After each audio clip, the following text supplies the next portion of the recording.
morning, everyone. So today we'll be report the chapter 5, which is sales dialogue, creating and communicating value with my group reporter. And sales dialogue, there are 7 categories.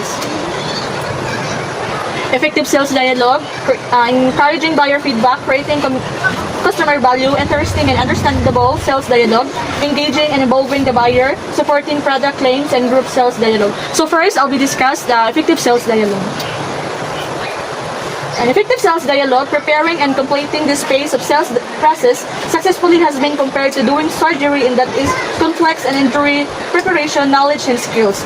And prior to conducting surgery, the doctor has acquired a great deal of relevant information from variety and success and developed a comprehensive understanding of the patient problems and needs. Kini effective sales dialogue, example na po na ako siya, like example, ang surgeon bitaw, need man yun na siya more knowledge. Like for example, ikaw mahimo kang surgeon, dapat nagi kay capacity sa imong knowledge nga kabalo ka, unsa man among buhatan ana sa imong patient. So ang dili pagibutan sa effective sales dialogue, sama sa pagpamaligya, maayo bitaw ka og way unsa man imong pamaagi nga para mahalinan ka, o sa imong way of effective way nimo ba nga mahalinan ka. Like for example, mamaligya ka, maayo bitaw ka mo sales talk, mo po na isa pong maagi nga imong customer ganahan pud sa imo ha. So second is encouraging buyer feedback. So in a productive sales dialogue, the salesperson continually evaluate the reaction of responses of prospective buyers. The spin or adapt questioning process are designed to get the buyer to provide the feedback to specific questions person asked during the presentation portion of sales dialogue. The most successful salesperson encouraging buyer feedback. So kining number 2, encouraging buyer feedback. Like for example, sa encouraging buyer feedback, manaman ka sa effective sales dialogue or unsa mo pamaagi sa pag-communicate nimo sa imong salesperson. Kini po encouraging buyer feedback. Like for example, mato kag restaurant, mangayo bitaw kag feedback or muhatag kanila pura bitaw paper nga isulat nila mo dito unsa ang ilang nakita diri sa store or unsa ba ka ang ilang na feel. So this is mo po ni ang usa ka example sa ilang ng encouraging feedback kani. How does it sound to you? Is that great? And does it make sense to you so far? Would this picture be useful to you in your current condition? What do you think? And so that would be valuable to you. So mo po na usab pod imong maayo pod madunggan pod sila habang kini ang imong manamaligya ka, maayo pod ang imong way of communication sa ilaha. Creating customer value. Offering benefits that outweigh the cost, both tangible and intangible. Companies advise this by focusing on innovation, efficiency, and responsiveness. The ultimate goal is to build strong, lasting relationship that enhance customer satisfaction and drive profitability. Example, Apple nga like cellphone, creating customers value through innovative products, seamless users experience and a strong brand reputation. So mas makuan magid nato nga bisan pag i-compare siya sa mga Android phone, ang iPhone mas og sa quality lang mas nakcha gid kayo quality quality ang iPhone kontra sa mga Android. Dahil sa mga camera, yung camera is gid kay siya nga pagkakuha og mga videos like for na. So sa next price value refers to the customer's perception of whether the price of a product or service is fair relative to its perceived benefits. It's not just about the lowest price, it's about getting the most bang for your buck. Like for example, wholesale price, the price at which a product is sold to retailers by the wholesale. Example, a store buys t-shirt at a wholesale price of 35 each. So syempre, pag wholesaler ka, mas dako gid ang imong ma-discount pag nipalit ka nga wholesale. O pwede pa nimo siya, distribute nimo, inigpamaligyan nimo. Syempre, makapatong-patong na kaato, makaginansya na pud ka sa imong pagpalit nga wholesaler ka. An ethical dilemma is a situation where you must choose between conflict moral principles or values. These dilemmas often involve a conflict between personal values and societal norms, or between differing ethical principles. Then, truth versus loyalty, choosing between honesty and keeping a promise or being. Example, deciding whether to report a friend's wrongdoing or protect their reputation. Like kanang nakay friends, gusto niya ibaligya iyang phone kay mag-upgrade siya. Dayon, ang iyang purpose lang is mahalin. Wala siya nagbase sa side effects sa cellphone. And ikaw mismo kabalo ka nga na-different siya iyang phone. Wala na ka nagsaba dito sa iyang gipalitan kay ang purpose lang is mahalin. Dayon, ang imo siyang gi-keep ang repair siya sa phone, wala na kita nagsaba. Kay aron lang nga mahalin dayon. Dili siya mawala ang inyong pagka-friend kay imo siyang isaba dito sa nagpalit. for sure nga masuko ang gipalitan ay ang katong nagpalit sa phone tungod kay wala ka nagsaba sa kanang unsay bad side sa cellphone. Dayon ang imuha dira is kanang dili lang gid mawala ang inyong pagka-perkada. Mahalag kanang naa siya bad sides nga gihimo about sa phone. So ang pasabot sa unethical dili. Voice characteristic is isa siya sa strongest nato nga madala nato sa itong pagbaligya. Example, kung ikaw gabaligya ka, di ba, mabaligya kang product, tapos pagbaligyan mong product, kung hinay mong tingog nga murag walay kusog, di ba lain mong palit. Kung ikaw mo palit sa isa ka kuan, nung naiga baligya sa imong niyang storya kay luya, di magaganahan. Kay isa ni mga buhaton is dapat confident ka o kusog yung tingog, anong, di pa siya yung kusog ng saktura ba. Nang example din ka nga, good morning ma'am, palit mo nga product ma'am, sada kanina mo ma'am, bestseller kanina mo siya ron. Like that, nga nabitaw mo siyang voice characteristics. Like ginakuha ni mo ang customer nga mo special bitaw sila nga nagi kay kusog nga mo baligya ba or na kay gusto gi ka nga mo baligya dili kay nga imo ra siyang gi-promote ang yung product nga moral formal. This is example and anecdotes. Example and anecdotes is kuan kanang magbaligya bitaw tang murag natay story.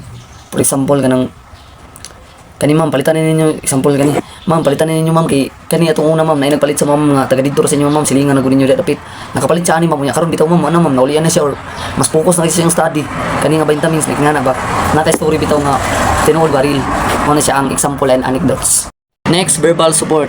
Verbal support is like makasure bitaw nato sa customer nang masure nato sila nga unsay gigamit nga ingredients ba, which is naghatag sila assurance bitaw nga kuan anang safety nun, like okay ni siya sa bata or tigulang, matanda or bata nga na ba nang wala bitaw siya side effect. Mo siya ang verbal support. Comparison and analogies. Comparison is like gina-compare bitaw ni mga product sa lain nga mas importante gyapon siya nga mayon ka nga for example kanang nga kani siya ma'am affordable kayo ma'am pero long lasting kayo ni siya, ligon kayo ni siya ma'am, mas ligon pa niya ng uban nga mga brand nga mga malon. Like nga na bitaw makayon ka ba nga ng blato siya pero high quality nga na din ang analogies is kuan ang analogies kanang makaingon bit i-explain bitaw nimo importante siya.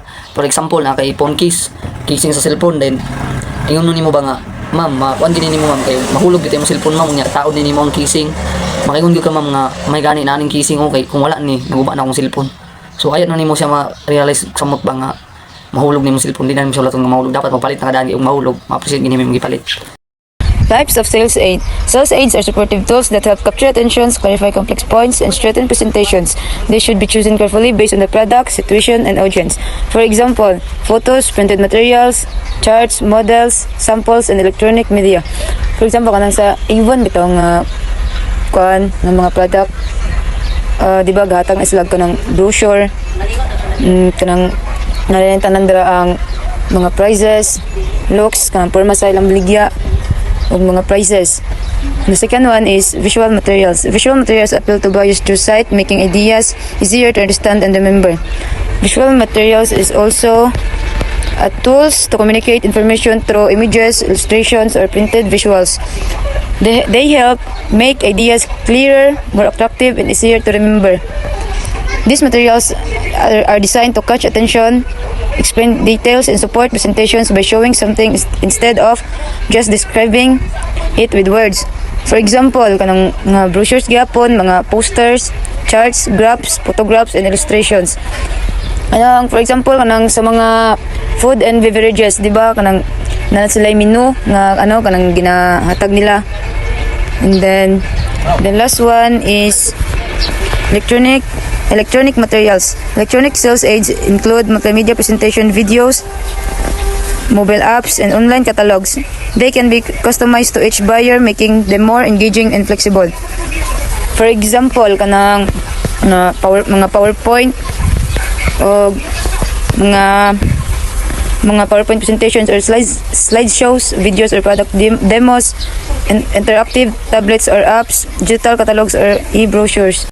Good morning everyone, I'm Mary Cristel Bisnar, a reporter of 5.6 Supporting Product Claims. Supporting product claims means providing evidence to help the buyer believe in the product's value. This is done using proof providers such as statistics, testimonials, and case history. First, statistics.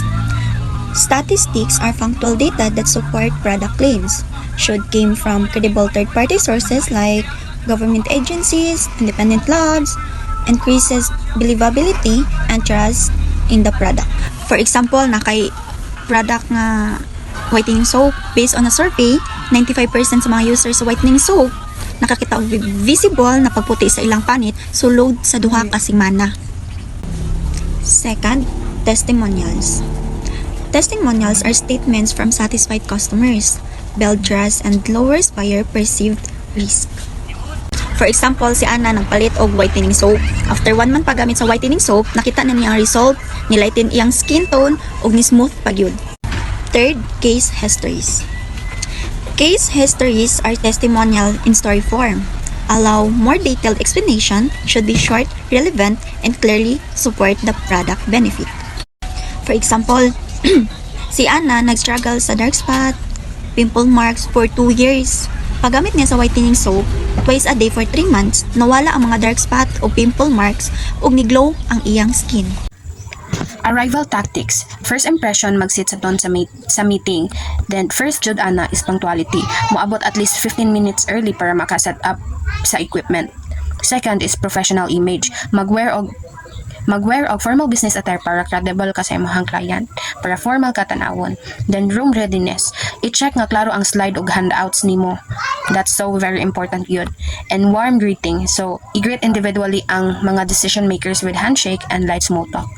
That's so important po sa sales dialogue. Then pre-selling. Pre-selling builds trust and anticipation before magsugod ang pitch.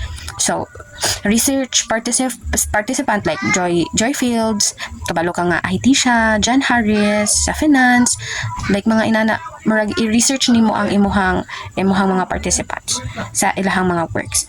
And tailored teasers. Example, we've seen nga faster service response makapaminos of downtime sa nationwide teams. Like mga inaana, maghatag ka og kanang mga positive nga kuan. Positive nga what you call this?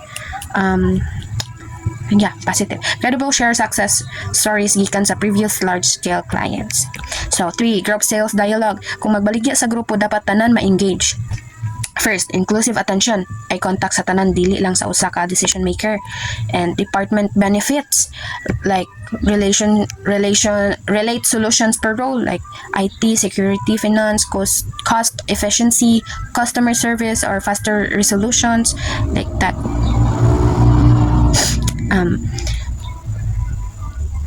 Consensus language. Gamita ang we or your team for collaboration. Structured flow like problem. You have a problem, sunod jud ang solution, and you will follow the benefits, and also maghatag po ka og proof. So, eye contact. Maintain 3 to 5 seconds eye contact kada tao. Like, mag-eye contact jud ka sa imuhang participant para trusted jud kanila and convinced jud sila sa imuha. And selling in action,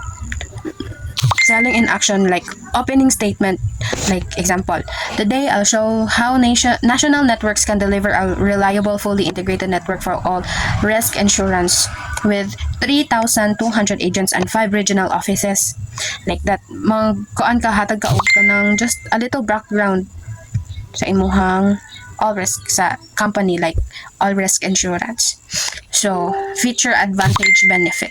So, feature 175 services centers nationwide, advantage more than competitors 21 centers. Kana maghatag ta sa ilaha og kanang proof nga nanamoy 175 service centers nationwide. Storytelling, share client cases nga naka-avoid downtime tungod sa quick repairs.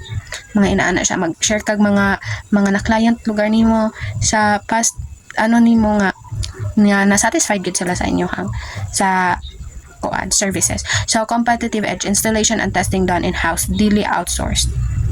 So, communication tips. Siyempre, number 1 is clarity. Simple and easy to understand the language. Second, active listening.